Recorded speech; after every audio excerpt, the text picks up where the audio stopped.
all around. You can see there are so many muscles all over the body. Alright, it's not that there are muscles just present in some parts. It's present everywhere. So now what we will do, let's get rid of these muscles also. So this here, what you can see here, that are the different bones that make up our body. And as you can see, so I'm just going to give this also a quick spin. And as you can see, the bones here, they are all of different shapes and size. They're not that single bone that I drew earlier. They're all of different shapes and size. And they're all coming together and they are forming a very, very important part of our body. That is the skeletal system or the skeleton. And this is very, very important because it gives us the framework. So the reason I am standing here and talking to you upright and I'm able to do so many different things right now, like move my hands or my face, all of this is possible because of the skeleton or the skeletal system. Alright, so now imagine if we didn't have a skeletal system. So imagine, why do we require these bones, and why is it necessary for it to give me framework? It's not really necessary, right? Imagine if we actually didn't have it. So if you see, if we did not have it, we'd see that we would look something like this. Can you see that? It looks like a pure ugly blob, right? So we would be something like that if we didn't have our skeletal system or the skeleton. So if you see here, our skeleton, it gives framework to our body. The reason we have these proper structures is because of the skeleton. So do you really think that we had, imagine it's giving us framework. And I told you there are so many different types of bones involved. How many bones are actually there in our body? Have you ever wondered? Actually, in an adult, you see that there are 206 bones. That many number of bones that make us who we are. That is the skeletal system. But were we always having 206 bones? Were we born with so many?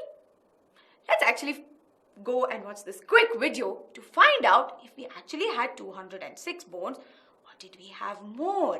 Watch this video and come back. A baby's body has about 300 bones at birth. They eventually fuse or grow together to form 206 bones that we adults have. Some of the bones of the baby are made entirely of a special material called cartilage. Cartilage is soft and flexible. During childhood, as you are growing, the cartilage grows and is slowly replaced by bone by using an element called calcium. By the time you're about 25 years old, this process of forming hard and rigid bones will be complete. After this happens, there can be no more growth and the bones are as big as they will ever be.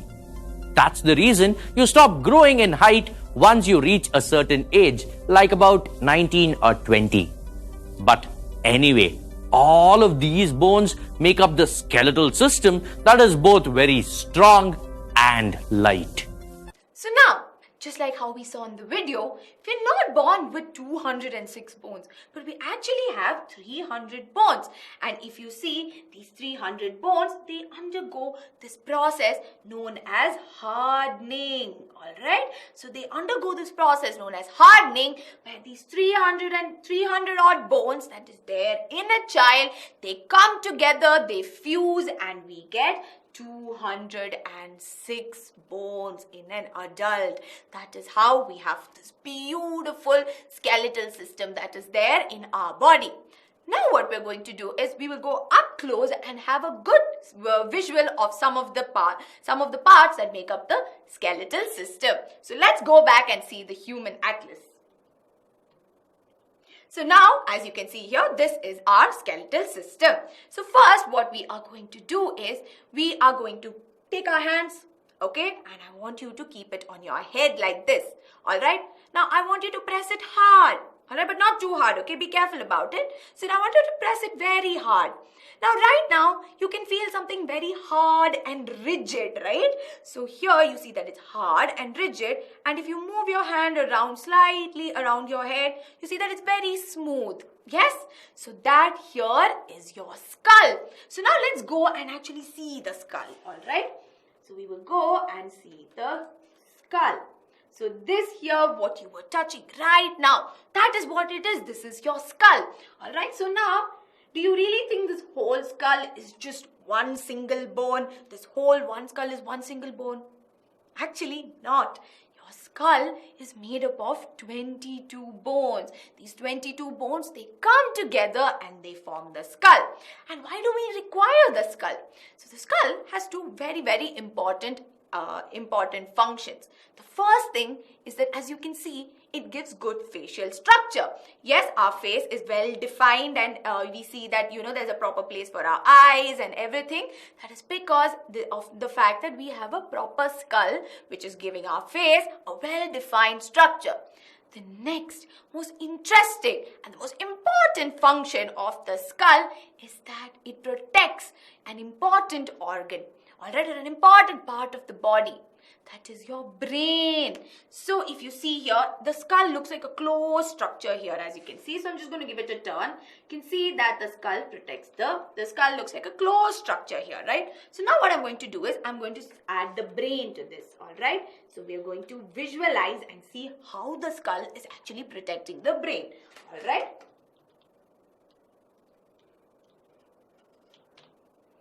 Alright, so now I have added the brain here. But can you see the brain like this? No, right? Because it's a very closed structure. You cannot see the brain like that. So what I'm going to do is now I am going to fade it a little so that you can have a look inside and see. Okay, so now we will just have a small look inside and see how it appears to be. Alright, so now here the skull has been highlighted in blue. Now we are going to fade it a little. So now, can you see on the inside, you saw that there is some pinkish structure that is present on the inside. So imagine if we look from beneath, okay? So all this way, when I turn it around in different angles, you see that pinkish structure that is there inside. So here, your skull is protecting the brain. So apart from giving proper facial structure, it is also playing an important role in protection. So that is something we need to understand.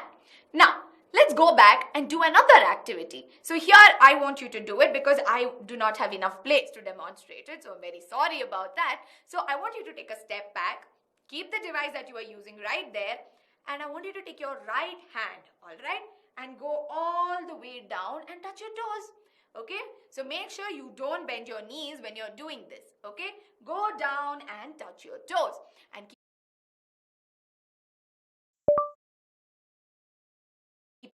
hand and keep it on your back. Alright, so when you are bending, again when you keep it on your back, you can feel something very hard and rigid, right? And now in this time, when you feel it, you realize it's not very smooth like your skull, but it feels like a bumpy road, right? So this here, what you are feeling right now is your backbone. Okay, now come back. I want you to sit up straight. Okay, so come back normally and take your device and have a good view. Alright, so that what you were just feeling and touching right now, that is your backbone, which is also known as your vertebral column. So now let's go see how the vertebral column looks like. So here, let's get rid of the skull and look at the vertebral column. So as you can see right here, the vertebral column looks it's continuous with your skull. Alright, and as you can see, there are a lot of projections here. So as you can see this here, you can see a lot of projections or protrusions that are coming out like that, right? So that is what you were feeling right there. And also if you see here, it is made of so many bones. It almost looks like a ladder, right? How a ladder is stacked one after the other. So here also you see that they are all stacked up one after the other. And there are 33 bones in the backbone or our vertebral column. 33 bones make up our backbone. But unlike the ladder, which is straight, you see that your vertebral column is curved, right? You see here, I'm just going to zoom out a little. You see that it is curved. Why do you think a vertebral column has to be curved? Why can't it be straight? I mean, I need to stand up straight and walk around, right? Why should it be curved? That is because the different flexible movements that you are able to do. For example, some people can do somersaults, some people can swim, some people can bend backwards like that. And you see, we all have different ways of moving, right? All this flexible movement is possible because of your backbone or your vertebral column. Imagine if we just had a straight backbone, then we would always be walking like this. We would not be able to bend and do different things.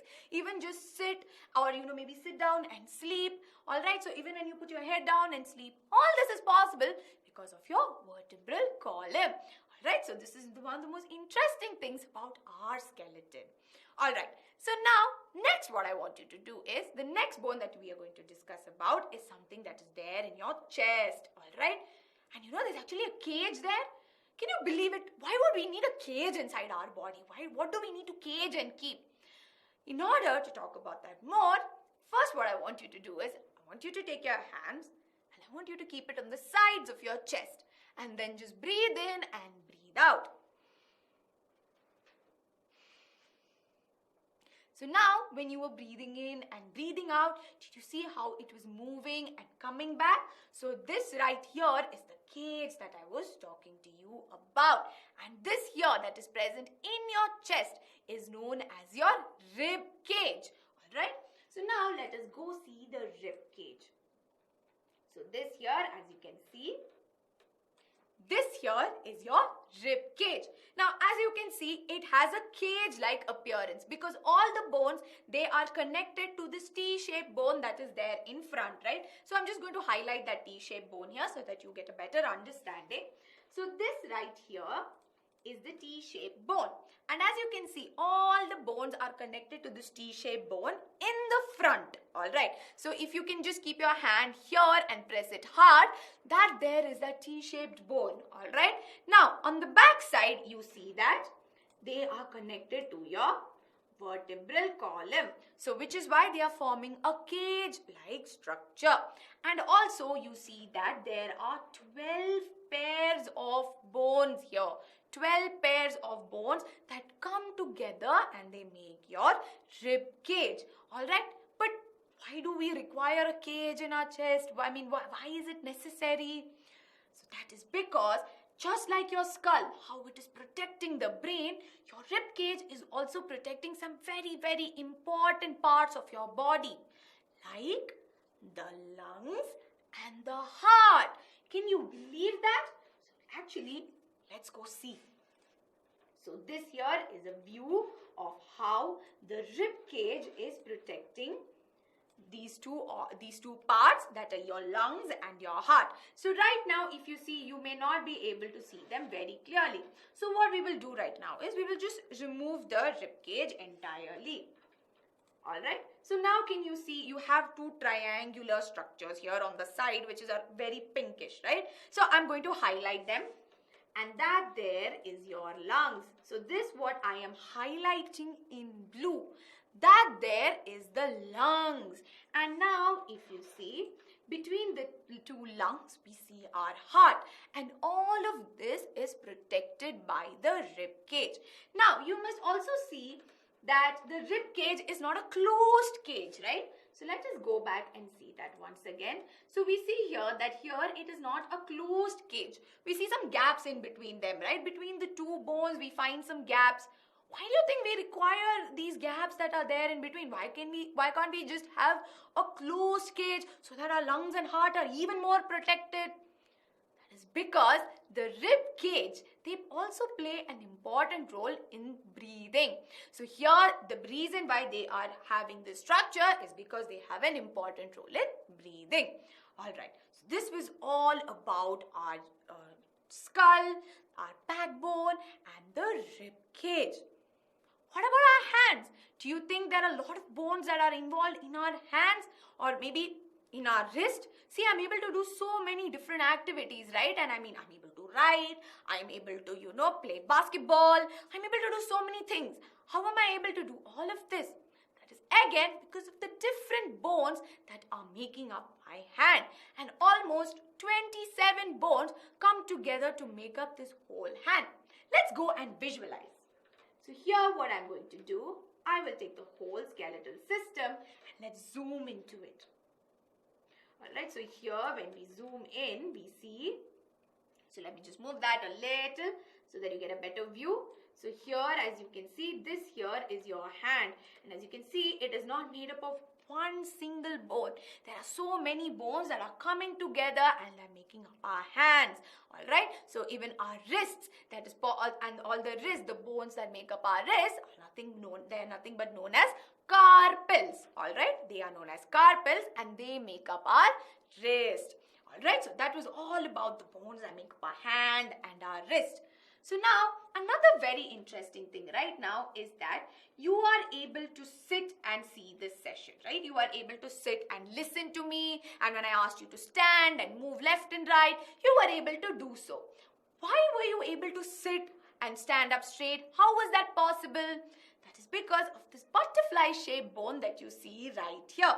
So I'm just going to give it a quick spin so that you get to see it. So this here is the butterfly-shaped bone, known as the pelvis.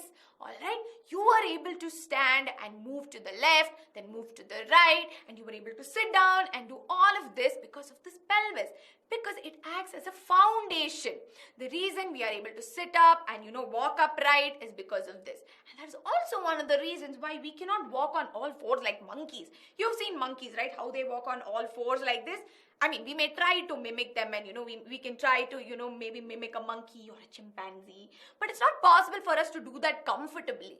But the reason why we are able to comfortably walk around just with two legs is because of this. Because of this beautiful butterfly-shaped bone that you see here in your waist region or your hip region. Alright. So this is your pelvis. Alright. So far, we learnt about skull, the vertebral column, then we learnt about the rib cage, we saw about the pelvis and also about the bones in our hands. So right now I want you to go watch this quick video to summarize whatever we have learnt so far. The skull is a set of bones that protect the brain. As we know, the brain continues through the brainstem as the spinal cord. And the spinal cord also needs protection. And this is done by a disc-shaped bone called the vertebrae. These were the bumpy things on the back that you pointed out earlier. The vertebrae actually allows us to stand erect.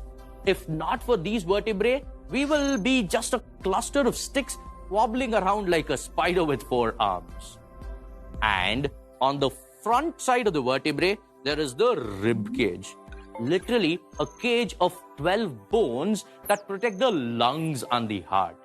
The wide bone that you see below the vertebral column, that is called the pelvis. It protects the kidney, and that's where the legs get attached to the rest of the body. And similar structure is there on the upper body, and you call them the shoulders. That's where the arms are attached. So, that was all about the different bones that are part of our skeletal system.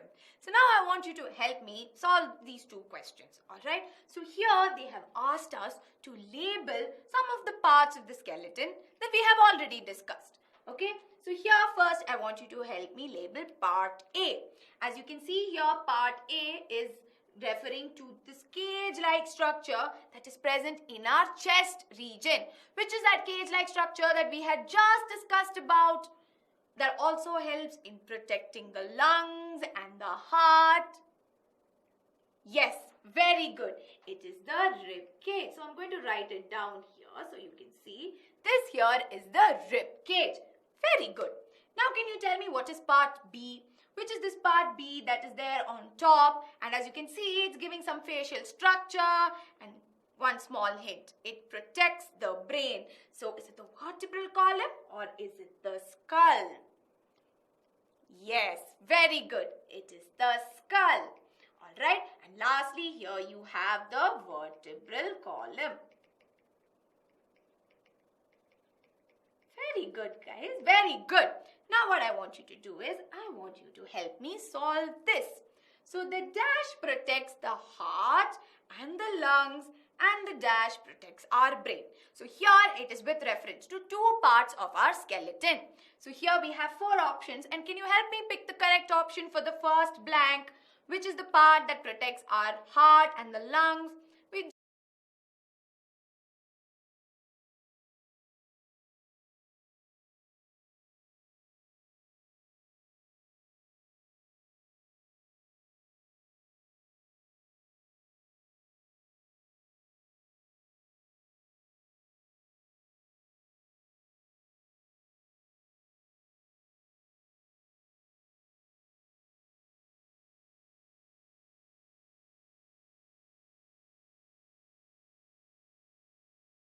just discussed that, right? I gave you a small clue. Yes, very good. It is the rib cage. So that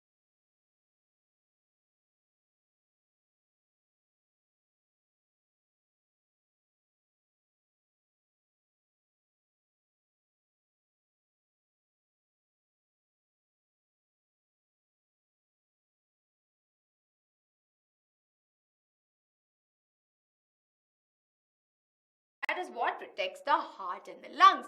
And what is the part that protects our brain? Yes, very good. It is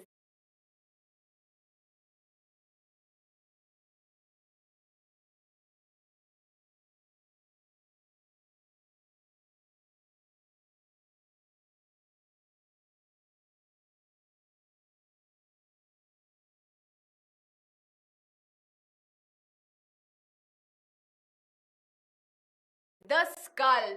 So that is the part of the skeleton that protects our brain. So far we saw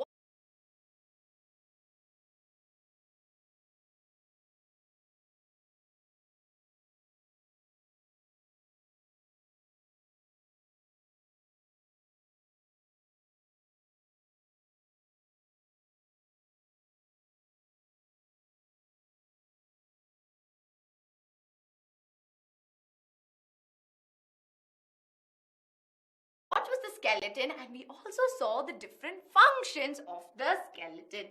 Alright, or the bones, I would rather say. That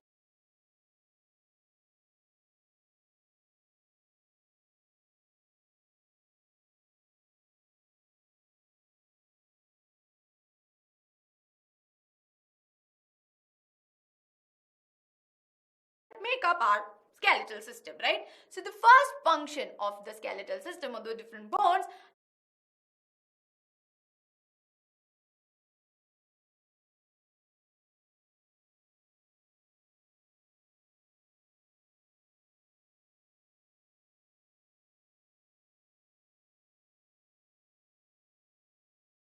is that it is providing support and framework to the body. So we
different types of joints. So we will be learning about all of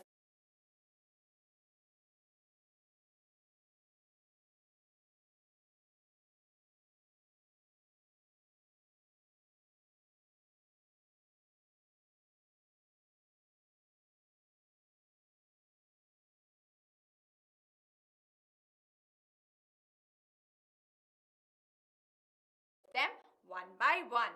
So let's go back